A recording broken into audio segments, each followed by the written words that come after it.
Hi student, you are welcome in my YouTube channel KTQ Institute 0.0 batch.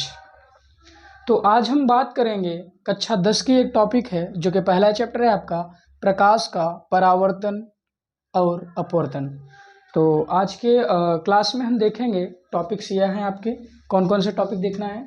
सबसे पहले आपको introduction पढ़ना है, फिर लाइट क्या होती है, what is light, properties of light, optical medium, types of optical medium, light रे, light beam, types of light beam, luminous things and non luminous things, reflection of light, types of reflection और reflection on smooth plane.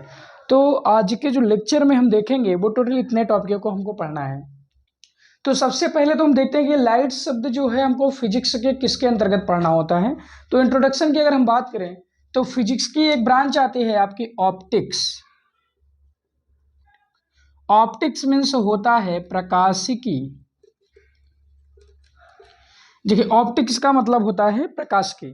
तो मतलब आप ये कह सकते हैं कि the branch of physics in which we deals about the light and nature of light और incident of light is called optics. यानी भौतिक विज्ञान की वह शाखा जिसके अंतर्गत हम प्रकाश के गुणों एवं प्रकाश से संबंधित घटनाओं का अध्ययन करते हैं उन्हें हम ऑप्टिक्स बोलते हैं। ठीक है। और ऑप्टिक्स जो होता है हमारा वो दो ब्रांच में टूटकर विभक्त होता है। एक ब्रांच बनता है आपका रे ऑप्टिक्स, सेकंड बनता है वेव ऑप्टिक्स। देखिए रे ऑप्टिक्स और वेव ऑप्टिक्स। रे ऑप्टिक्स मतलब होता है किरण प्रकाश की, यानी इसको हम अगर बोलें तो ये हो जाएगा किरण प्रकाश की। और वेव ऑप्टिक्स बोले तो इसको हम बोलते हैं तरंग प्रकाश की। देखिए रे ऑप्टिक्स और वेव ऑप्टिक्स में फर्क क्या है। जिसे आप आगे चल के जब क्लास 12th में जाएंगे, ये तो 10th का टॉपिक है, तो जब 12th में जाएंगे तो यहाँ एक लाइट का डुअल नेचर पढ़ाया जाएगा, यानी डुअल नेचर ऑफ लाइट या डुअल नेचर ऑफ लाइट। यानी जो लाइट है उसका डुअल नेचर होता है, यानी कहीं कहीं ये कणों जैसा व्यवहार करती है तो कहीं कहीं तरंगों जैसा। इसीलिए इसको दो ब्रांच में विभक्त कर दिया गया है, एक रे ऑप्टिक्स और एक वेव ऑप्टिक्स। जहाँ पे तरंगों जैसा व्यवहार करेगा उसे हम वेव ऑप्टिक्स के अंतर्गत पढ़ेंगे, और जहां हम किरणों जैसा या कणों जैसा व्यवहार करेगा उसे हम रे ऑप्टिक्स के अंतर्गत पढ़ेंगे। और रे ऑप्टिक्स में आपका जो आता है पहला नंबर वो आपका आता है रिफ्लेक्शन और इसमें आता है रिफ्रैक्शन। तो बस यही टॉपिक हमको डिस्कस करना है। तो प्रकाश के आपको समझ में आ गया होगा, यानी the branch of physics in which we deals about the light and incident of light is called optics. यानी भौतिक विज्ञान की वह शाखा जिसके अंतर्गत हम प्रकाश तथा प्रकाश से संबंधित घटनाओं का अध्ययन करते हैं उन्हें हम ऑप्टिक्स कहते हैं। तो इतना तो आपका क्लियर हो गया होगा। ठीक है,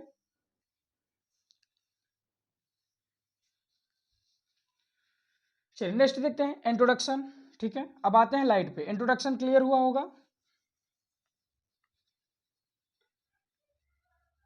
चलिए अब आते हैं लाइट पे। What is light. देखिए लाइट के बारे में बहुत सी मिथ हैं। ठीक है, लाइट होता क्या है। जो लाइट था पहले जो पहले बताया गया, तो कुछ दिन तक बात चली तो पहले बताया गया कि जो लाइट है हमारी वो आंख से निकलती है। तो भाई कुछ दिन तक तो ये चलता रहा, फिर मतलब देखा गया, फिर उसी में से कुछ लोग क्या हुआ कि प्रश्न उठा कि भाई अगर लाइट आंख से निकलती है तो अचानक अगर अंधेरे में हमारे हाथ से छूट जाए कुछ चीज़ तो हमको क्यों नहीं मिलती। चूंकि आंख तो पास में होने के कारण भी अगर लाइट आंख से निकल रही है तो जाहिर सी बात है ऑब्जेक्ट हमको दिखना चाहिए, लेकिन ऐसा होता नहीं है। तो ये मिथ क्या हुआ कि गलत हुआ। तो वहां से फिर जस्ट अपोजिट से जानते हैं कि आप लोग क्या होता है कि कोई भी मिथ अगर गलत हो, कोई भी फैक्ट अगर गलत साबित हुआ तो वहां तुरंत एक फैक्ट जन्म लेता है। तो तुरंत एक फैक्ट ने जन्म लिया कि अगर लाइट आंख से नहीं निकलती तो लाइट आपकी वस्तु से निकलती है। तो ये बात भी कुछ दिन तक चलती रही। फिर इसमें भी कुछ हुआ क्या कि बात तो सही है भाई, लाइट वस्तु से निकलती, बट आप लोग सोच रहे होंगे कि वस्तु से कैसे निकलेगी। तो चलिए हम दिखाते हैं इसको। देखिए होता क्या है, ये आपकी ह्यूमन आई है। ठीक है, मान लीजिए ये आपकी आई है। अब होगा क्या कि यहाँ पे ये आपका एनर्जी का सबसे बड़ा स्रोत या लाइट का सबसे बड़ा स्रोत होता है आपका सन। और यहाँ पे मान लीजिए आपकी रखी है ऑब्जेक्ट। अब होता क्या है कि सन से जो चलने वाली किरणें होंगी वो इस पे पड़ेंगी ऑब्जेक्ट पे, और यहाँ से रिफ्लेक्ट होकर के कहाँ जाएंगी, आंख पर जाएंगी। अब आपको दिख रहा होगा कि हमको डायरेक्टली जो लाइट मिल रही है वो ऑब्जेक्ट से मिल रही है, यानी ये वस्तु से मिल रही है। तो यहाँ पे जब ये अगर ऑब्जेक्ट रखा है तो आप कह सकते हैं कि जो लाइट निकलता है वो कहाँ से निकलता है, ऑब्जेक्ट से। बस स्पेशली देखा जाए तो लाइट एक किसी लाइट स्रोत से आती है ना, लाइट सोर्स होना चाहिए, यानी कोई प्रकाश स्रोत होना चाहिए, जैसे आपका टॉर्च हो गया, इमरजेंसी हो गया, बल्ब हो गया और आपका सूर्य हो गया। तो प्रकाश स्रोत से चलने वाली लाइट पड़ती है ऑब्जेक्ट पर और ऑब्जेक्ट से रिफ्लेक्ट होकर के हमारे आंखों तक जाती है, जिसके वजह से हम कह सकते हैं कि जो हमको डायरेक्टली रूप से लाइट मिलती है वो कहाँ से मिलती है, ऑब्जेक्ट से मिलती है। तो ये तो समझ में आ गया। अब बात करते हैं लाइट्स होता क्या है। तो देखिए जो लाइट होता है ये as a form of energy होता है, यानी ये ऊर्जा का सबसे बड़ा स्रोत बोल सकते हैं आप। प्रकाश जो है ऊर्जा का सबसे बड़ा वो है। तो ये प्रकाश एक प्रकार से एनर्जी है। प्रकाश क्या है, एनर्जी है। इसे रेडिएशन के रूप में चलती है, यानी ये किरणों के रूप में चलती है। तो हम बोल सकते हैं कि प्रकाश एक ऐसी विकिरण ऊर्जा है जो हमारी आंखों को संवेदित करती है, जिससे हमें वस्तुएं स्पष्ट रूप से दिखाई देती हैं। देखिए जो प्रकाश है वो स्वयं तो अदृश्य है। अदृश्य का मतलब आप समझ सकते हैं, यानी प्रकाश को देखा नहीं जा सकता, प्रकाश को देखा नहीं जा सकता, लेकिन प्रकाश की उपस्थिति में हम संपूर्ण वस्तुओं को देख पाते हैं। तो जो प्रकाश है वो as a form of energy होता है। तो व्हाट इज लाइट आपको समझ में आ गया होगा, यानी light is an form of energy no. तो होता क्या है कि इसमें हम कह सकते हैं कि light is a form of energy which can help us to visual या व्यू ऑब्जेक्ट, यानी ऑब्जेक्ट को देखने के लिए, ऑब्जेक्ट को देखने के लिए हमको जो उपयोग में आती है वो लाइट का ही उपयोग हम करते हैं। तो लाइट का डिफिनेशन तो क्लियर हो गया होगा। अब आते हैं प्रॉपर्टीज ऑफ लाइट पे। तो देखिए लाइट की कई प्रॉपर्टीज होती हैं, तो सबसे बारी बारी से देखते हैं। सबसे पहली जो लाइट की प्रॉपर्टीज होती है, लाइट की जो पहली प्रॉपर्टीज होती है वो ये होती है कि जो लाइट होती है वो हमेशा सीधी रेखा में चलती है, यानी light is travel on the straight line या इन स्ट्रेट लाइन। यानी हम ये बोल सकते हैं कि जो लाइट है वो एज सीधी सीधी रेखा में चलती है। क्या आप कभी जब टार्च लगाते हैं तो क्या इस डायरेक्शन में लाइट जाती है, नहीं जाती। इसका मतलब है कि जो लाइट होती है वो सदैव सीधी रेखा में गमन करती है। ये इसकी पहली क्वालिटी हुई। दूसरी क्वालिटी की अगर हम बात करें तो दूसरी जो इसकी आती है, लाइट के चलने के लिए किसी माध्यम की आवश्यकता नहीं होती, अर्थात ये वैक्यूम में भी चल सकता है। वैक्यूम का मतलब होता है निर्वात। तो जो निर्वात, निर्वात का मतलब ऐसा कि जहाँ पे द्रव्य और ऊर्जा, द्रव्य नाम की कोई चीज ही उपस्थित ना हो, तो उसे हम निर्वात बोल देते हैं। यानी आप ये कह सकते हैं कि लाइट को चलने के लिए किसी मीडियम की आवश्यकता नहीं पड़ती है, यानी वो माध्यम में तो चलती है, साथ साथ आपके किस में चलता है, वैक्यूम में। जैसे हम ध्वनि की बात करें तो ध्वनि भी एक एनर्जी ही है, लेकिन जो ध्वनि है वो आपका बिना मीडियम का नहीं चल सकता, यानी ध्वनि को चलने के लिए मीडियम की आवश्यकता होती है। तो उसके लिए हम क्या करेंगे, ये भी समझ में आ गया होगा कि लाइट जो है आपके वो वैक्यूम में चलती है यानी निर्वात में चल सकती है। थर्ड पार्ट आता है जो दृश्य प्रकाश होता है, उसका मतलब जिसके प्रकाश की उपस्थिति में हम देख पाते हैं, उसका जो तरंगदैर्ध्य होता है, तो तरंगदैर्ध्य इसका होता है 3900 एंगस्ट्राम से लेकर के 7800 एंगस्ट्राम। इस चीज को कई बुकों ने कुछ अलग अलग माना है, तो सब एक रेंज दे दिया जाता है, कहीं कहीं 4000 से लेकर सीधा 7000 या 4 से लेकर सीधा 8000 तक कर दिया जाता है। तो ये सब हो जाता है, एग्जैक्टली आपका क्या होता है 3900 से 7800 एंगस्ट्राम। और जो लाइट है वो आपकी एक अनुप्रस्थ तरंग है। कैसी तरंग है, अनुप्रस्थ तरंग है, ठीक है। और जो निर्वात में जो प्रकाश की चाल होती है, जो लाइट हो अनुप्रस्थ है, और जो निर्वात में प्रकाश की चाल होती है वो होती है आपकी 3 × 10⁸ मीटर प्रति सेकेंड। अगर इसको हम किलोमीटर में बदलेंगे तो आएगा 3, या तो देखो 3 हट जाएगा, 1 2 3 4 5 किलोमीटर पर सेकेंड, यानी इकाई, दहाई, सैकड़ा, हजार, 10,000, लाख। यानी जो लाइट की स्पीड होती है इन वैक्यूम यानी निर्वात में वो 3 लाख किलोमीटर प्रति सेकंड होती है, यानी काफ़ी स्पीड है भाई, 1 सेकंड में 3 लाख किलोमीटर जा रही है। तो ये लाइट की स्पीड हो गई। और किसी भी मीडियम में जो स्पीड होती है वो होती है v=c/n के फॉर्म में, जहाँ c होता है speed of light in vacuum, यानी c बराबर हम यही रख सकते हैं। और जो n होता है रिफ्लेक्टिव इंडेक्स ऑफ मीडियम, यानी पदार्थ का अपवर्तनांक या माध्यम का अपवर्तनांक, यानी जिस माध्यम में प्रकाश की चाल प्रवेश करेगी, जिस माध्यम में प्रकाश प्रवेश करेगी उस माध्यम के अपवर्तनांक को यहाँ n बोला जाएगा, ठीक है। और ये c, इन दोनों का जो रेशियो निकालेंगे तो किसी भी चीज में प्रकाश कितनी स्पीड से प्रवेश करेगी वो आपका पता चल जाएगा। तो ये कुछ बेसिक प्रॉपर्टीज हुई आपकी लाइट की। तो नेक्स्ट टॉपिक पे आते हैं, ऑप्टिकल मीडियम पे।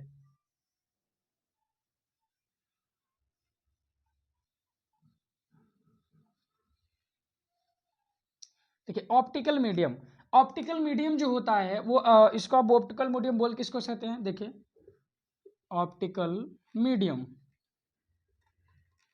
ऑप्टिकल मीडियम का मतलब होता है प्रकाशिक माध्यम, प्रकाशिक माध्यम। यानी आप बोल सकते हैं प्रकाशिक माध्यम का मतलब होता है कि ऐसा माध्यम जिसमें प्रकाश संचरित होता है उसे हम प्रकाशिक माध्यम बोलते हैं। यानी जिसमें प्रकाश ट्रेवल करे, जिसमें प्रकाश आपका क्या करे, संचरित हो, यानी उसमें चले या चल सके, उसे हम क्या बोलते हैं, प्रकाशिक माध्यम। तो प्रकाशिक माध्यम आपका क्लियर हुआ। और प्रकाशिक माध्यम आपका 3 प्रकार का होता है। पहला होता है ट्रांसपेरेंट, यानी पारदर्शी प्रकाशिक माध्यम, पारदर्शी। दूसरा होता है ट्रांसलूसेंट, ट्रांसलूसेंट। तीसरा होता है ओपिक,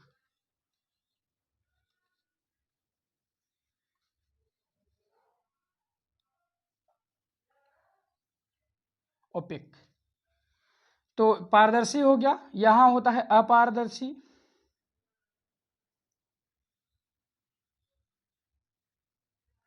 अर्ध पारदर्शी। और इधर आता है आपका अपारदर्शी, अपारदर्शी। देखिए बेसिक देते हैं, पारदर्शी, पार मतलब आर पार, दर्शी मतलब जिसे हम देख सकें। यानी आप देखेंगे कि प्रकाश का जिसमें मैक्सिमम पार्ट, कितना पार्ट, मैक्सिमम पार्ट, जैसे कोई माध्यम है तो जो प्रकाश का, यदि प्रकाश का मैक्सिमम मैक्सिमम जो पार्ट है, यानी मैक्सिमम जो भाग है या अधिकतम भाग है वो आर पार चला जाए, यानी एक दूसरे इधर पार से उस पार चला जाए, तो ऐसे मीडियम को हम ट्रांसपेरेंट मीडियम बोलते हैं। जैसे इसमें आता है आपका क्लीन वाटर, ये आपका हो गया क्लीन वाटर। सेकंड आता है आपका एयर, ठीक है, एयर हो गया, क्लीन वाटर हो गया, ये सब कैसे हैं आपके, ये सब ट्रांसपेरेंट हैं, यानी ऐसे हैं जिसमें प्रकाश आर पार जा सकता है। नेक्स्ट आता है ट्रांसलूसेंट, ट्रांसलूसेंट मतलब होता है अर्ध पारदर्शी, यानी जिसमें प्रकाश का आंशिक भाग आर पार जा सके उसे हम अर्ध पारदर्शी या पारभाषक माध्यम बोलते हैं। अपारदर्शी क्या होता है कि ऐसा प्रकाशिक माध्यम जिसमें प्रकाश का एक भी भाग आर पार ना जा सके उसे हम अपारदर्शी माध्यम कहते हैं। समझ में आया? यानी इसमें क्या होगा, मैक्सिमम पार्ट जाएगा, इसमें मिनिमम पार्ट जाएगा, और इसमें क्या होगा, आपका एक भी पार्ट लाइट, मतलब एक भी भाग लाइट का आर पार नहीं जा सकता। जैसे आप देखिए यहाँ पे हो गया, इधर आप अगर एग्जांपल देखेंगे तो कलरफुल पॉलीथीन यानी रंगीन पन्नी, गंदा जल डर्टी वाटर, यानी गंदे जल में अभी आप देखेंगे तो एग्जैक्टली क्लियर नहीं दिखता है। अपारदर्शी में जैसे हो गया लकड़ी, पत्थर, ईंट, कुछ भी बोल सकते हो जिसमें प्रकाश आर पार ना जा सके। तो ये आपको 3 टॉपिक समझ में आया होगा। चलिए नेक्स्ट पे चलते हैं। नेक्स्ट टॉपिक है आपका लाइट रे, लाइट रे। तो लाइट रे का मतलब होता है प्रकाश किरण, लाइट रे यानी प्रकाश किरण। देखिए जो प्रकाश किरण होता क्या है, जब प्रकाश की किरण एक बिंदु से, या जब प्रकाश एक बिंदु से दूसरे बिंदु की ओर जाता है, जब प्रकाश एक बिंदु से दूसरे बिंदु की ओर जाता है तो दोनों बिंदुओं को मिलाने वाली जो रेखा होती है वो प्रकाश किरण कहलाती है, वो प्रकाश किरण कहलाती है। यानी जब प्रकाश की किरण या जब प्रकाश एक बिंदु से दूसरे बिंदु की ओर जाएगा तो दोनों बिंदुओं को मिलाने वाली जो रेखा होगी उसे हम प्रकाश किरण बोलेंगे, और ये इसका प्रतीक होता है प्रकाश किरण का। तो इतना क्लियर हो गया होगा। नेक्स्ट आता है टॉपिक, नेक्स्ट टॉपिक है आपका लाइट बीम, यानी प्रकाश किरण पुंज, प्रकाश किरण पुंज। पुंज का मतलब होता है ग्रुप, GROUP, ग्रुप। तो प्रकाश किरण पुंज या लाइट बीम इसी को बोला जाता है। यानी आप बोल सकते हैं कि प्रकाश किरणों के समूह को, प्रकाश किरणों के समूह को प्रकाश किरण पुंज कहते हैं। समूह किसे बोलेंगे भाई? एक से ज्यादा है तो हम समूह बोल सकते हैं, 2 है, 3 है, 4 है, 5 है, कुछ भी हो सकता है। तो प्रकाश किरणों के जो समूह होगा उसे हम क्या बोलेंगे? लाइट बीम बोलेंगे। अब लाइट बीम में देखते हैं प्रकाश किरण पुंज, जैसे अब समूह कई टाइप का हो सकता है। तो जो लाइट बीम होता है वो 3 प्रकार का होता है। पहला होता है पैरेलल लाइट बीम, पैरेलल, ये पैरेलल बीम बस भी लिख सकते हैं हम। दूसरा होता है कन्वर्जेंट, कन्वर्जेंट बीम। थर्ड हो सकता है डाइवर्जेंट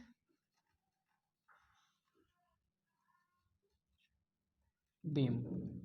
देखिए पैरेलल लाइट बीम का मतलब होता है समांतर किरण पुंज।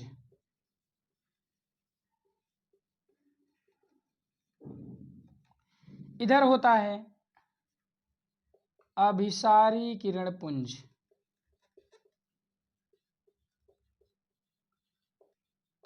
इधर होता है आपका अपसारी किरण पुंज।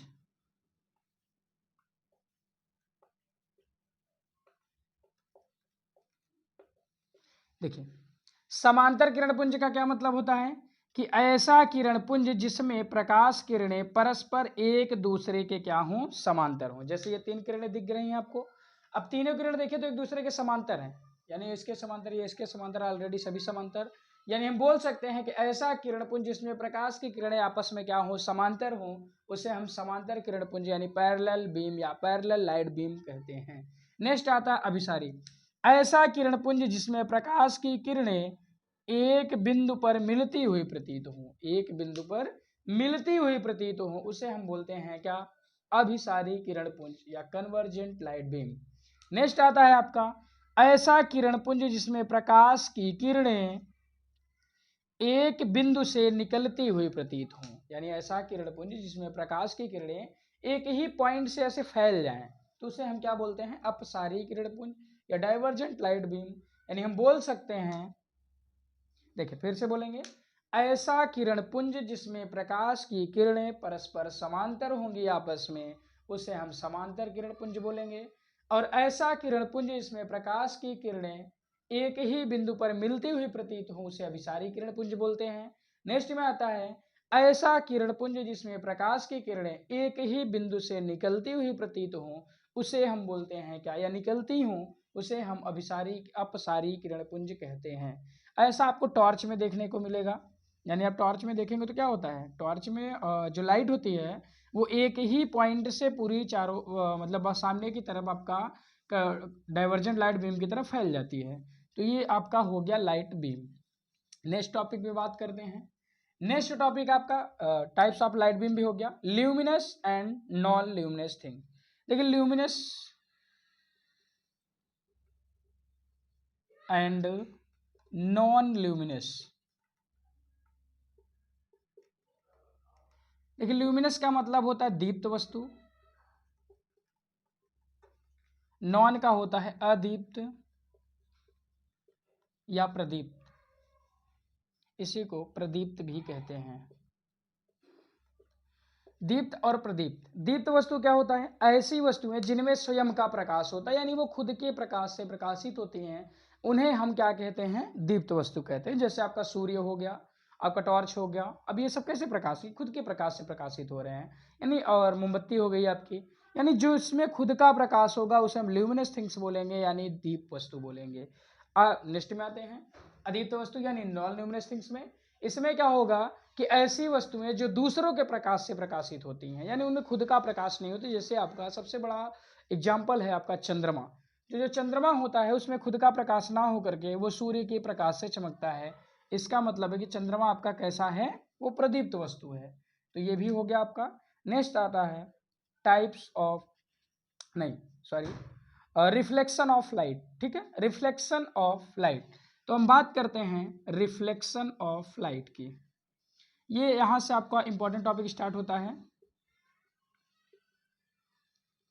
देखिए रिफ्लेक्शन ऑफ लाइट ये काफी इंपॉर्टेंट है। ठीक है, रिफ्लेक्शन ऑफ लाइट होता क्या है? जैसे प्रकाश का, जैसे बुकों में डिफिनेशन दी गई है कि प्रकाश का किसी चिकने तल से टकराकर वापस उसी माध्यम में लौटने की प्रक्रिया प्रकाश का परावर्तन कहलाती है। बट यहाँ से थोड़ा सा अलग देखेंगे भाई, अगर चिकने तल से टकरा रहे तो आप परावर्तन बोलोगे, मान लीजिए खुरदुरे तल से टकराए तब क्या बोलोगे? अब भाई परावर्तन तो खुरदुरे तल से भी होता है, तो हम करेंगे क्या, बोलेंगे सीधा सीधा कि प्रकाश का किसी भी तल से टकराकर वापस उसी माध्यम में, यानी जिस माध्यम से वो गई थी, वायु से गई है तो वायु में पुनः आएगी, जल से गई है तो जल में पुनः आएगी। तो यानी बोल सकते हैं कि प्रकाश का किसी तल से टकराकर उसी माध्यम में वापस लौटने की प्रक्रिया या वापस लौटने की घटना क्या कहलाता है? प्रकाश का परावर्तन, यानी रिफ्लेक्शन ऑफ लाइट। यानी आप बोल सकते हैं कि कोई भी लाइट होगी या लाइट बीम होगी या लाइट रे होगी, वो होगी क्या, किसी प्लेन से क्या करेगी, टकराएगी, उनमें प्लेन में टक्कर होगा, तो होगा क्या कि वो उसी माध्यम में, जिस माध्यम से वो गई है उसी माध्यम में रिटर्न आ जाए, तो इसे हम बोलते हैं प्रकाश का परावर्तन। और जो परावर्तन होता है वो दो प्रकार का होता है, कौन कौन सा? पहला होता है रेगुलर, दूसरा होता है इरेगुलर।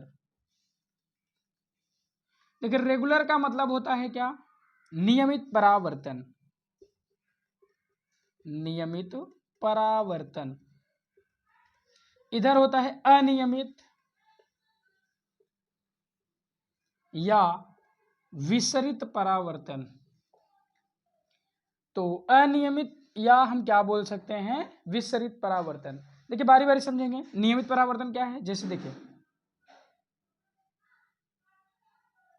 सॉरी फिक्र नहीं बन पा रहा थोड़ा सा सीधा,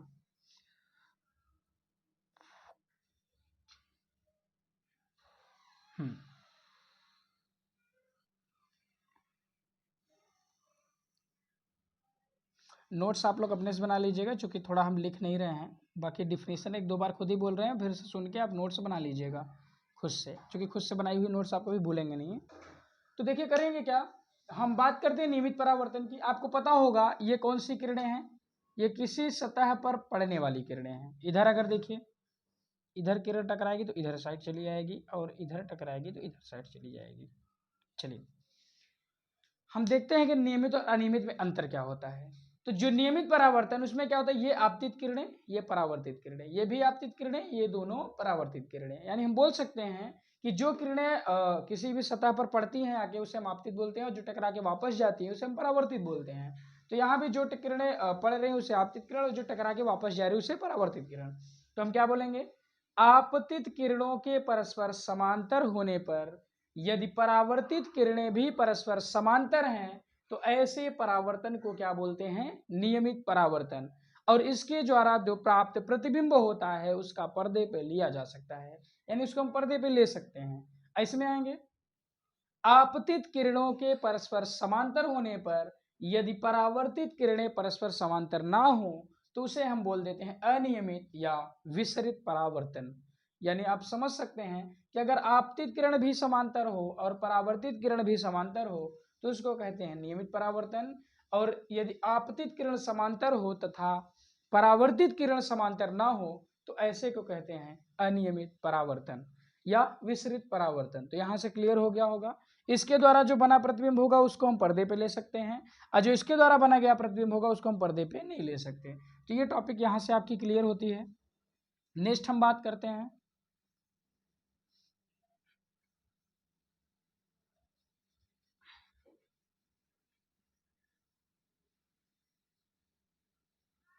चलिए नेक्स्ट जो आता है आपका reflection of on smooth plane, यानी कोई एक सतह है, ठीक है, इस पे रिफ्लेक्शन पढ़ना है। तो थोड़ा ये भी इंपॉर्टेंट है, क्योंकि ये टॉपिक्स अगर नहीं समझेंगे तो आगे चल के दिक्कत होगी। अभी रूल्स आप पढ़ेंगे, ठीक है।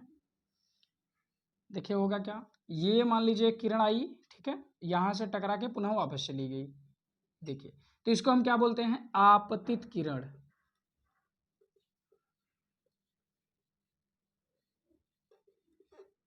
इसको क्या बोलेंगे, परावर्तित किरण।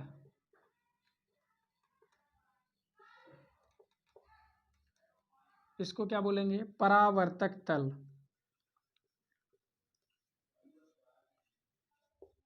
इसको क्या बोलेंगे, इस पॉइंट को आपतन बिंदु। और यहां से एक लंब डाल देते हैं जिसको हम अभिलंब बोलते हैं, और यहाँ एक कोण बनता है जिसे आई, और यहाँ एक कोण बनता है जिसे आर, ये होता है आपतन कोण,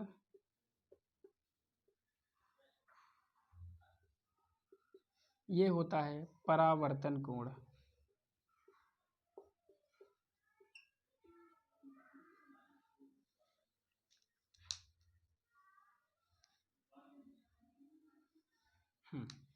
आपतन कोण।